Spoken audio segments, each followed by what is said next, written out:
మనం కళ్యాణదుర్గం పట్టణంలో ఉన్నాం. టీడీపీ అభ్యర్థి ఎమ్మెల్యే సురేంద్ర బాబు ఉన్నారు. ఆయన సుడిగాలి పర్యటన చేస్తూ ప్రజల సమస్యలను తెలుసుకుంటూ ఈ కళ్యాణదుర్గం పట్టణంలో నిర్విరామంగా రాత్రింబవళ్ళు తిరుగుతున్నారు.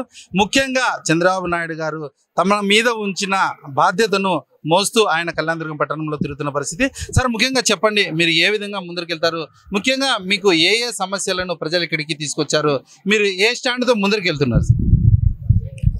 కళ్యాణదుర్గం పట్టణ ప్రజల తరపున, అలాగే నియోజకవర్గం ప్రజల తరపున నేను ఇప్పుడు ఎమ్మెల్యే అభ్యర్థిగా ఇక్కడ పోటీ చేస్తున్నా. తెలుగుదేశం పార్టీ ఎమ్మెల్యే అభ్యర్థిగా చంద్రబాబు నాయుడు గారు నన్ను ఇక్కడ అభ్యర్థిగా పంపించారు.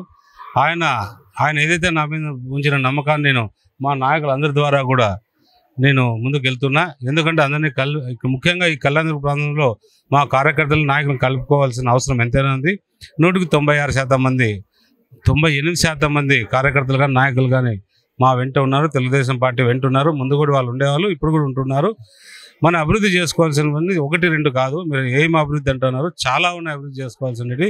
దాంట్లో ఒక ముఖ్యమైన తాగునీరు కావాలి, సాగునీరు కావాలి. సాగునీరుకు సంబంధించి బీటీపీ ప్రాజెక్ట్ 114 చెరువుకు నీళ్ళు ఇవ్వడం జరుగుతుంది.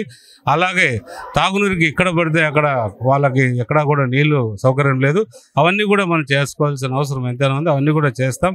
ఇంకా పట్టణంలో చాలా సమస్యలు ఉన్నాయి. డ్రైనేజ్ సమస్య కావచ్చు, లేదా ఎలక్ట్రికల్ పోల్స్, స్ట్రీట్ లైట్స్, ఇలా రకరకాల సమస్యలు ఉన్నాయి. అవన్నీ కూడా రాబోయే కాలంలో ఎమ్మెల్యేగా ఎన్నికైన తర్వాత, ఎందుకంటే చట్టసభలకు పోయిన తర్వాత ఇవన్నీ చేయగలుగుతాం. అవన్నీ చట్టసభల్లో వెళ్ళిన తర్వాత ఏదైతే ప్రజల కోసం ఏదైతే అవసరమో అవన్నీ కూడా నెరవేరుస్తామని తెలియదు. ఇక్కడ ఇన్ని రోజులు ఇన్ఛార్జిగా ఉన్న ఉమామహేశ్వర నాయుడు గారు వైసీపీలోకి వెళ్ళిన పరిస్థితి, దాని విధంగా ప్రజల నుంచి మీకు ఏ విధంగా స్పందన ఉంది? అతను వైసీపీలోకి వెళ్ళిన తర్వాత అతని గురించి ప్రజలు మర్చిపోయారు, పార్టీ నాయకులు మర్చిపోయారు, కార్యకర్తలు మర్చిపోయారు. అతని గురించి మనం పెద్దగా ఆలోచించాల్సిన అవసరం లేదు. ముఖ్యంగా ఇక్కడ ఉన్న ఎమ్మెల్యే క్యాండిడేట్, గతంలో ఉన్న వైసీపీ ఎమ్మెల్యే క్యాండిడేట్ మంత్రిగా కూడా ఇక్కడ పనిచేశారు. ఆమె ఇంతవరకు ఏం అభివృద్ధి పని చేయలేదంటారా? ముఖ్యంగా మంత్రి గురించి కావచ్చు, ఇక్కడ ఉన్న ప్రజలు ప్రధానంగా మీ దగ్గర ఏ సమస్యలను ప్రస్తావించారు, నష్టపోయిన విషయాలను ఏం చెప్పారు? చాలా వరకు చాలా సమస్యలు ప్రస్తావిస్తున్నారు. ఇప్పుడు ప్రజలు మంత్రి గురించి అడుగుతున్నారు, మీరు ప్రజల సమస్యల గురించి అడుగుతున్నారు. మంత్రి గురించి అంటే ఆమె ప్రస్తుతానికి ఇక్కడ పోటీ చేయట్లేదు, ఎక్కడో వేరే నియోజకవర్గంలో పోటీ చేస్తున్నారు. ప్రజలందరూ కూడా ఇబ్బందులు గురైనామని తెలియజేశారు. అందులో భాగంగా ఇప్పుడున్న రంగయ్య గారు కూడా ఎంపీగా ఉన్నారు.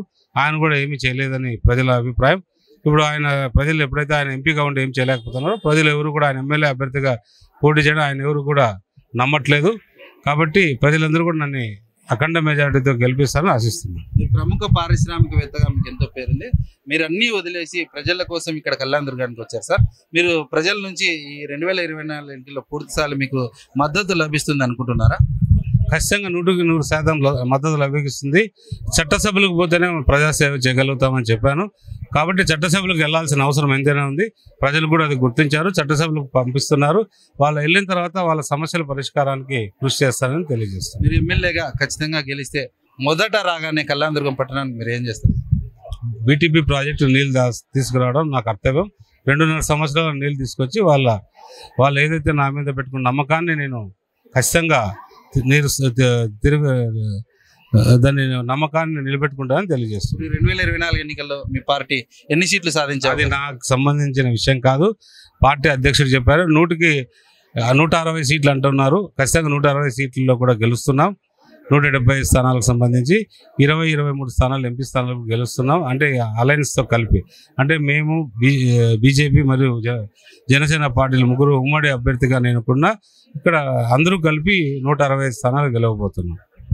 ముఖ్యంగా సుడిగాలి పర్యటన చేస్తున్న ఎమ్మెల్యే సురేంద్ర బాబు గారు కళ్యాణదుర్గం పర్యటనలో విస్తృతంగా పర్యటిస్తూ అన్ని వార్డులను తిరుగుతూ ప్రజలతో మమేకమై వారి సమస్యలను తెలుసుకుంటున్నారు.